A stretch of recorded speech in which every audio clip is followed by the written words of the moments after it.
Pala social welfare സൊസൈറ്റിയുടെ അഗ്രിമ കർഷക open മാർക്കറ്റിൽ ഓണവിപണിക്ക് തുടക്കമായി. ഗുണമേന്മയുള്ള വിവിധയിനം പച്ചക്കറികളും പഴവർഗ്ഗങ്ങളും ഏത്തക്ക ചിപ്സ്, ശർക്കര വരട്ടി, പാലനവ, ഓണപ്പായസം തുടങ്ങിയ വിവിധ ഉൽപ്പന്നങ്ങളുമാണ് ഓണവിപണിയെ ആകർഷകമാക്കുന്നത്. ഉപഭോക്താക്കൾക്ക് ഗുണമേന്മയുള്ള ഉൽപ്പന്നങ്ങൾ ഒരിടത്തുനിന്ന് ലഭ്യമാക്കുകയാണ് അഗ്രിമയുടെ ലക്ഷ്യം. ഓണവിപണിയുടെ ഉദ്ഘാടനം അഗ്രിമ കർഷക ഓപ്പൺ മാർക്കറ്റിൽ വികാരി ജനറൽ മോൺസിഞ്ഞോർ സെബാസ്റ്റ്യൻ വേത്താനത്ത് നിർവഹിച്ചു.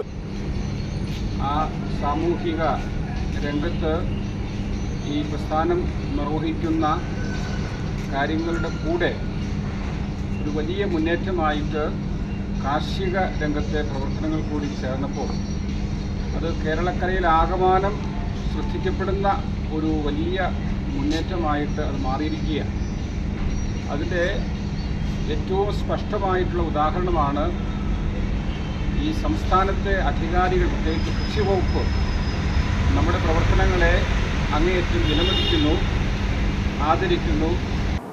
Pala social welfare society director father Joseph Vattappadil അധ്യക്ഷത വഹിച്ചു. അസിസ്റ്റന്റ് ഡയറക്ടർമാരായ father Joseph Thazhathavarikil, father Francis Edathinal, father Mathew Pulikkaparambil, Agrima manager Tony Kanipparambil, Joy Vattakunnel, Alice George, Jaisy Mathew തുടങ്ങിയവർ നേതൃത്വം നൽകി.